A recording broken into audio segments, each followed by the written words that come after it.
Hello friends, welcome to our channel study for law, जिसमें आज हम लीगल हिस्ट्री का दूसरा क्वेश्चन देखेंगे। पहला क्वेश्चन हमने 1726 तक जो भी मुंबई में न्याय प्रशासन हुआ था वो पढ़ा था, और अब है 1726 के चार्टर अधिनियम के अंतर्गत स्थापित मेयर कोर्ट के गठन तथा क्षेत्राधिकार का वर्णन कीजिए। जो भी 1726 के चार्टर एक्ट के अंतर्गत मेयर कोर्ट की स्थापना हुई थी उसके बारे में बताना है, और उसका जो क्षेत्राधिकार था, जुरिस्डिक्शन था, वो बताना है। सबसे पहले इसका परिचय, प्रस्तावना। ब्रिटिश ईस्ट इंडिया कंपनी द्वारा भारत में स्थापित प्रारंभिक न्यायिक व्यवस्थाएं। जो ब्रिटिश ईस्ट इंडिया ने भारत में प्रारंभिक न्याय व्यवस्था स्थापित की थी वो असंगठित थी और केवल व्यावसायिक आवश्यकताओं पर आधारित थी। जैसे जैसे कंपनी का व्यापार और अधिकार बढ़ता गया, प्रशासनिक और न्यायिक संस्थाओं की आवश्यकता महसूस हुई। इसी पृष्ठभूमि में ब्रिटिश सम्राट जॉर्ज प्रथम ने भारत में न्याय व्यवस्था को विधि के साथ और एक रूप बनाने के लिए 1726 का चार्टर जारी किया। जो 1726 का राजलेख था, चार्टर एक्ट था, उसको जारी किया, जिसे चार्टर ऑफ 1726 कहा जाता था, जिसे 1726 चार्टर एक्ट कहा जाता था। इसके अंतर्गत मद्रास, मुंबई और कोलकाता में मेयर कोर्ट की स्थापना की गई। मेयर कोर्ट मतलब जिस तरह से हमारे सुप्रीम कोर्ट हैं, हाई कोर्ट हैं, डिस्ट्रिक्ट कोर्ट हैं, इसी तरह से पहले नाम रखे जाते थे मेयर कोर्ट। ठीक है। फिर है इसके बाद मेयर कोर्ट की स्थापना। 1726 चार्टर के माध्यम से ब्रिटिश सरकार ने भारत के 3 प्रेसिडेंसी टाउन मद्रास, मुंबई और कलकत्ता में मेयर कोर्ट स्थापित करने का आदेश दिया। 1726 के चार्टर एक्ट के तहत 3 कोर्ट की स्थापना की गई थी, मद्रास में, मुंबई में और कलकत्ता में। ठीक है। इस चार्टर का उद्देश्य भारत में एक समान न्यायिक प्रणाली लागू करना था, ताकि स्थानीय विवादों के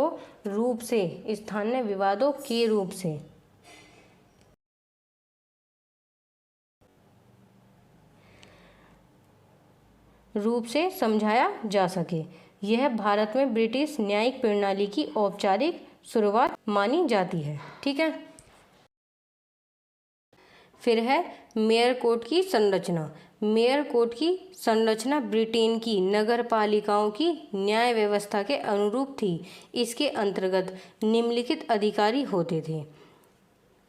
मेयर कोर्ट के अधिकारी: प्रत्येक नगर में एक मेयर के साथ 9 एल्डरमैन होते थे, जिनकी नियुक्ति ईस्ट इंडिया कंपनी करती थी। वे मेयर कोर्ट के साथ मिलकर न्यायिक निर्णय लेते थे। जो मेयर कोर्ट की स्थापना की गई थी उसमें प्रत्येक नगर में एक मेयर होता था। जैसे हमारे सुप्रीम कोर्ट में एक मुख्य न्यायाधीश होता है, इसी तरह से वहाँ पर एक मेयर होता था, और उसके साथ 9 एल्डरमैन, जो 9 अलग न्यायाधीश थे, वो होते थे। और हमारे सुप्रीम कोर्ट में 34 जजेस हैं, जिसमें से एक सबसे बड़ा माना जाता है मुख्य न्यायाधीश, और 33 अलग जज माने जाते हैं।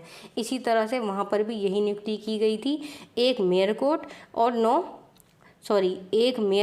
और 9 एल्डरमैन। ठीक है। इसकी जो नियुक्ति थी वो की थी ईस्ट इंडिया कंपनी द्वारा। फिर है मेयर का कार्यकाल। जो मेयर है वहाँ का, जो एक मेयर था, उसका कार्यकाल है 1 वर्ष। वह एल्डरमैनों का कार्यकाल जब तक वह जीवित हैं या नगर के निवासी रहेंगे तब तक का होगा। जो वहाँ का मेयर था उसका था कार्यकाल 1 वर्ष का, और जो 9 एल्डरमैन थे इनका कार्यकाल था जब तक वो जीवित रहें या फिर वो नगर के निवासी रहें। ठीक है। फिर इसके बाद है कुछ समय बाद न्यायालय में एक विधि विशेषज्ञ की नियुक्ति की गई, जो कानूनों की व्याख्या में सहायता करता था। हालांकि ये प्रारंभिक संरचना में नहीं था। पहले विशेषज्ञ की कोई नियुक्ति नहीं की गई थी, लेकिन बाद में की गई। यह कोर्ट सप्ताह में कुछ निर्धारित दिनों पर बैठती थी। ये जो कोर्ट था ये सप्ताह में कुछ निर्धारित किए जाते थे, जो भी दिन चुने जाते थे उनमें ये खुलते थे, और अपनी कार्यवाही अंग्रेजी भाषा में तथा अंग्रेजी कानूनों के आधार पर प्रचलित थी। जो इनकी वहाँ की कार्यवाही थी वो अंग्रेजी भाषा में और अंग्रेजी कानूनों के तहत चलती थी। फिर है मेयर कोर्ट का क्षेत्राधिकार, जो मेयर कोर्ट था उसका क्षेत्राधिकार, जुरिस्डिक्शन ऑफ मेयर कोर्ट। 1726 के चार्टर के अंतर्गत मेयर कोर्ट को नागरिक और सीमित आपराधिक न्यायिक अधिकार प्राप्त थे, यानी कि सिविल और आपराधिक दोनों ही न्याय प्राप्त थे। फिर जो मेयर कोर्ट थे उनको ये सारे क्षेत्राधिकारों में अधिकार प्राप्त थे, दीवानी क्षेत्राधिकार, फौजदारी क्षेत्राधिकार और स्थानीय क्षेत्राधिकार और अपील की व्यवस्था। जो मेयर कोर्ट थी उनके द्वारा ये सारी चीज़ें की गई थी। पहला दीवानी क्षेत्राधिकार, सिविल जुरिस्डिक्शन। मेयर कोर्ट को असीमित दीवानी क्षेत्राधिकार प्राप्त था। जो मेयर कोर्ट थी उसको असीमित दीवानी क्षेत्राधिकार प्राप्त थे, यानी कि अनलिमिटेड क्षेत्राधिकार। यह किसी भी राशि के विवादों की सुनवाई कर सकती थी, किसी भी राशि के, चाहे वो 10 लाख हों, 10 करोड़ हों, कितनी भी, जैसे संपत्ति विवाद, ऋण, संविदा, व्यापारिक लेन देन। ये थे दीवानी क्षेत्राधिकार के अधिकार। फिर इसके बाद है फौजदारी अधिकार, क्रिमिनल जुरिस्डिक्शन। इन मामलों में आपराधिक सीमित था। जो आपराधिक मामले थे उनमें उनको लिमिटेड राइट था, और जो सिविल मामले थे उनमें उनको अनलिमिटेड राइट था, असीमित। जैसे यह केवल हल्के अपराधों की सुनवाई कर सकती थी।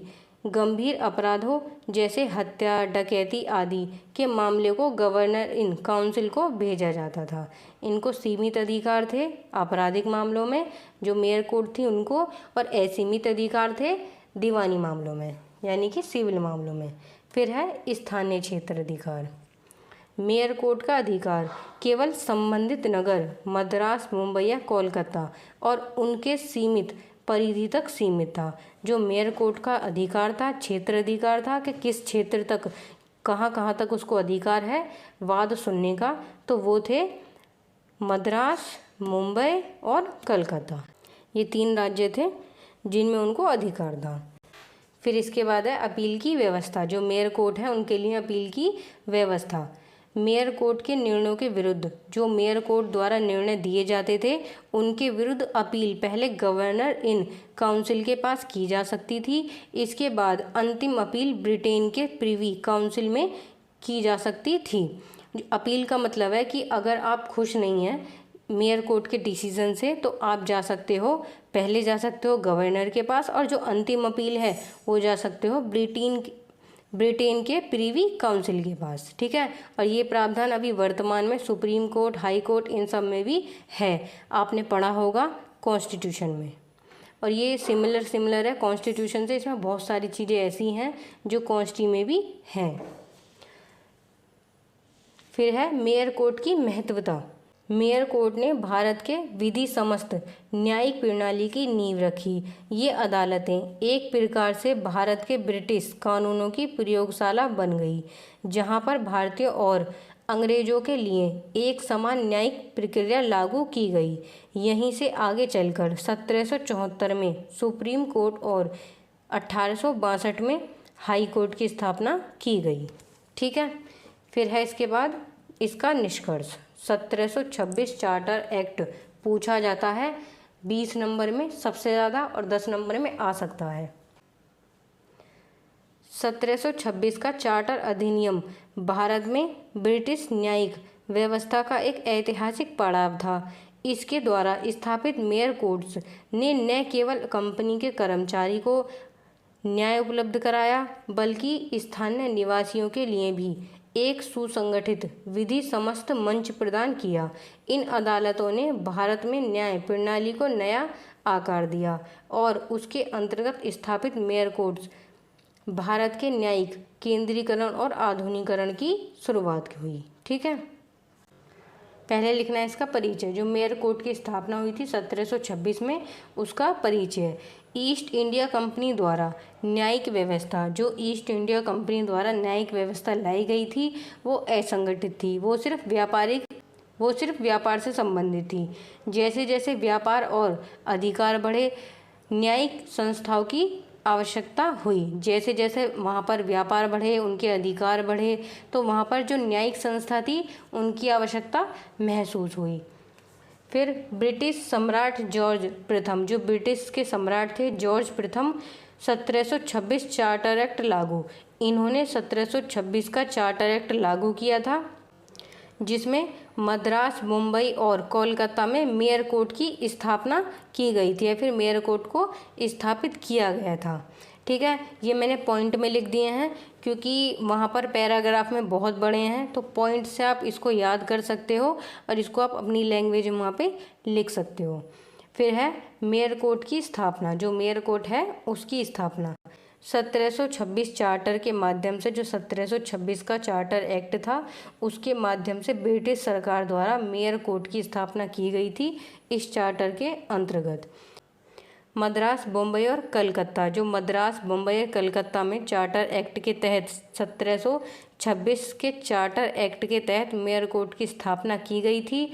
उस चार्टर का उद्देश्य था भारत में एक समान न्यायिक प्रणाली लागू करना। ठीक है, फिर इसके बाद था मेयर कोर्ट की संरचना। जो मेयर कोर्ट है उसकी संरचना, मेयर कोर्ट में एक मेयर होता था और उसके साथ 9 एल्डरमैन की नियुक्ति की जाती थी, और इसकी नियुक्ति कौन करता था?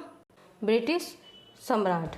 ठीक है, फिर मेयर कार्यकाल, जो मेयर थे वहाँ का उसका कार्यकाल 1 वर्ष का होता था, और जो 9 एल्डरमैन थे उनका कार्य जब तक था जब तक वो जीवित हैं या फिर वो नगर के निवासी हैं। फिर इसके बाद विधि विशेषज्ञ नियुक्ति, जो चार्टर एक्ट था उसके अंतर्गत विधि विशेषज्ञ की नियुक्ति की गई थी कानूनी सलाह देने के लिए। ठीक है, लेकिन इससे पहले जो ये 1726 का चार्टर एक्ट है, इससे पहले विशेषज्ञ की नियुक्ति नहीं थी, ये आई थी 1726 के बाद ही। ठीक है, फिर है क्षेत्र अधिकार। जो मेयर कोर्ट थे उनके क्षेत्र अधिकार, मेयर कोर्ट को 3 तरीके के क्षेत्र अधिकार प्रदान किए गए थे: दीवानी क्षेत्र अधिकार, आपराधिक क्षेत्र अधिकार और स्थानीय क्षेत्र अधिकार, ज्यूरिडिक्शन। दीवानी में संपत्ति विवाद, ऋण और संविदा और लेन देन, इन सब से संबंधित जो वाद थे वो जाते थे दीवानी कोर्ट में, और इसमें असीमित उनको शक्तियां प्राप्त थीं कि वो कितने भी राशि तक के वाद सुन सकते थे। फिर आपराधिक क्षेत्र अधिकार, जिसमें हत्या और डकैती के मामले आते थे। फिर स्थानीय क्षेत्र अधिकार, जो सिर्फ संबंधित थे नगर से। कौन से नगर? मद्रास, मुंबई और कलकत्ता। जो क्षेत्र अधिकार था मेयर कोर्ट का वो इन्हीं तीनों से संबंधित था। फिर अपील की व्यवस्था, जो मेयर कोर्ट है उनके लिए अपील की व्यवस्था, सबसे पहले गवर्नर जनरल के पास अपील की जाती थी और अंतिम अपील की जाती थी प्रीवी काउंसिल के पास। आप इसको थोड़ा सा इसमें ये ऐड कर सकते हो कि जब मेयर कोर्ट द्वारा दिए गए निर्णय से कोई नाखुश है तो वो सबसे पहले जा सकता है गवर्नर जनरल के पास और अंतिम अपील के लिए जा सकता है प्रीवी काउंसिल के पास। ठीक है, फिर मेयर कोर्ट्स की महत्वता। भारतीय और अंग्रेजों एक समान कानून, जो भारतीय और अंग्रेज हैं इनके लिए एक समान कानून बनाया गया था। आगे चलकर 1774 में सुप्रीम कोर्ट और 1882 में हाई कोर्ट की स्थापना की गई थी। ठीक है, और इसके बाद इसका निष्कर्ष है।